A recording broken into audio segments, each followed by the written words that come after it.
What's up guys and welcome. You are watching Fazi Fitness. So let's start this video with Rubiel aka Nexilla and his latest physique update. So here I was supposed to say 10 days out of Prague, but there isn't any other way of saying that he pulled out of another show. And honestly we were always a bit skeptical about him doing Prague, even after it was made official by sponsors as well as his coach. So I'm guessing Rubiel must have had a very solid reason for skipping this show, because his sponsors must have been really mad. Because EVLS Prague, they are the official sponsors of Rubiel. So it is really sad that so many aspiring bodybuilders, they do everything that they can to be in that position that Rubiel was in after making his pro debut last year in Prague. He got so much hype. He was making headlines in every major bodybuilding news outlet. He had the potential to be a top 10 Miss Olympia in his first try. But only he himself is responsible for losing all this hype, for losing all his stocks among the bodybuilding community, simply because he was supposed to do so many shows this year, starting from this year's Arnold, then New York Pro, then Italy Pro, then Europa Pro, and then of course Prague, and he missed out on all of them. Now on one hand, I have to say it is good for him, because a guy like Martin Fitzwater, he would have made him look like a water buffalo on the stage. So what I find really funny is that some people are still asking him whether he's gonna do Prague Pro, which is happening in 10 days time under his recent update. I think at this point we can safely assume that he isn't going for Prague. Next up we have just a few days out physique update from Akim Williams. His quarter turns and his side shots, they are just so damn sensational, and there is just too much muscle that Akim Williams carry. He has been a pro for quite some time now, for a lot of years, and he is really one of those bodybuilders who got bigger overall for all these years, but kept his waist really tight and really small. So his front double biceps, that is so aesthetic, so pretty, but at the same time, freaky as hell. And his main competition at this show, that is gonna be Rafael Brandao. Now on paper Rafael is the favorite going into this year's Romania Pro, but the thing is he cannot be off even slightly, because Akim is really making a strong case for him to win this show and beat Rafael Brandao. So Akim will have a great shot at beating Rafael Brandao in the side shots and the most muscular. So for him, it is all about showing up in shape and nailing his peak, and that too from the moment he steps on stage, right from the start, right from the prejudging. And if that happens, I have to say this is gonna be a very close contest. So let me mention two more guys in this same thread, Insane and Krystian Wolski, as both of these guys posted just a few days out physique update from this year's Romania Pro. Now Wolski isn't as big as a guy like Akim Williams or even Rafael Brandao, but his flow, his symmetry, that is just off the charts. And we have to keep in mind, he brought superb conditioning at this year's New York Pro.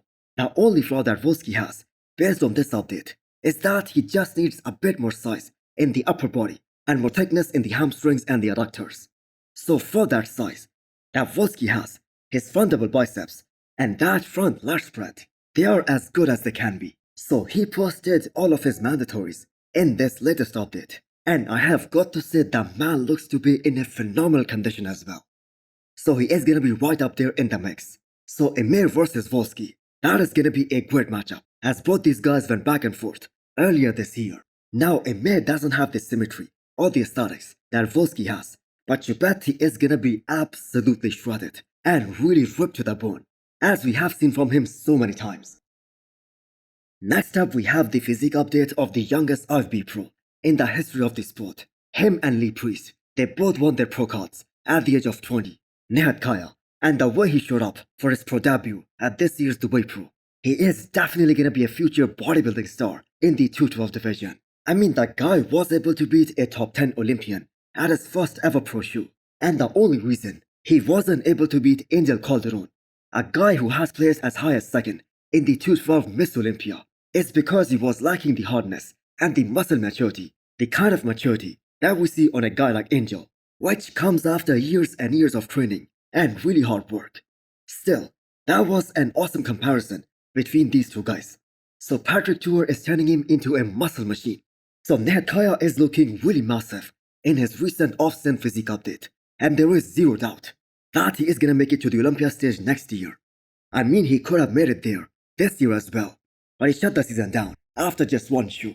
So the great thing about Nihat Kaya is that he's also a great representative of the aesthetic physiques of those classic lines, with Keone Pearson as the undisputed king of the 212 division, and Keone known for his great aesthetics.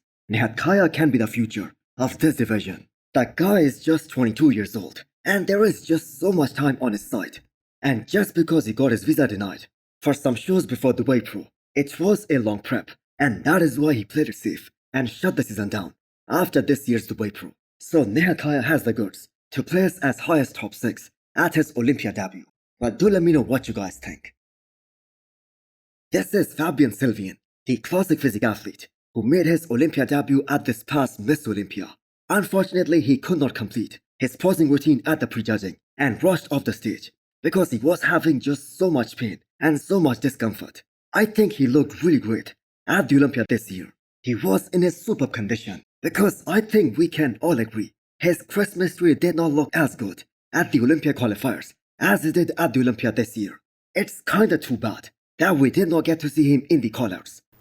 But judging by the way Fabian has been growing, especially in this post-Olympia phase, he might be going back to the men's open bodybuilding, because at this current pace, the way he has been getting bigger, it will be extremely hard for Fabian to get down to that classic physique weight cutoff.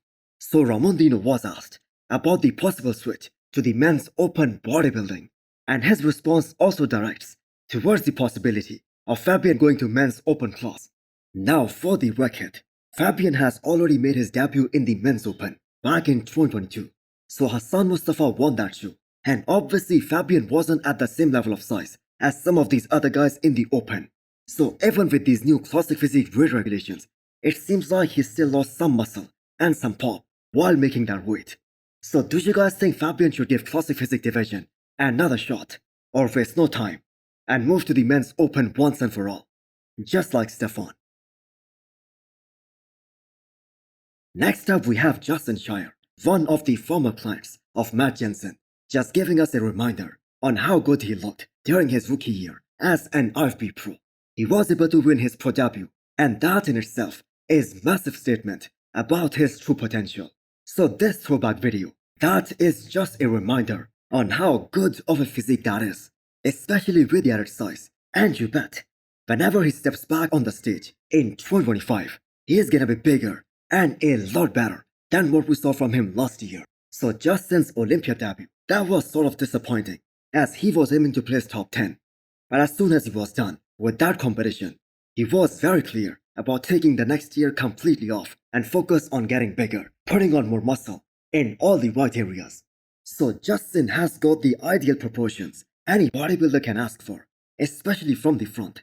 Small waist, great V-taper, truly one of the most underrated arms in the men's open bodybuilding. Huge quads.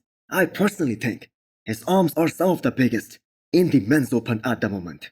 So Justin knew he needed to bring up his back, and that has been the main priority throughout this year. So hit the thumbs up button if you liked the video, and smash the subscribe button if you wanna come back for more. Thanks for watching.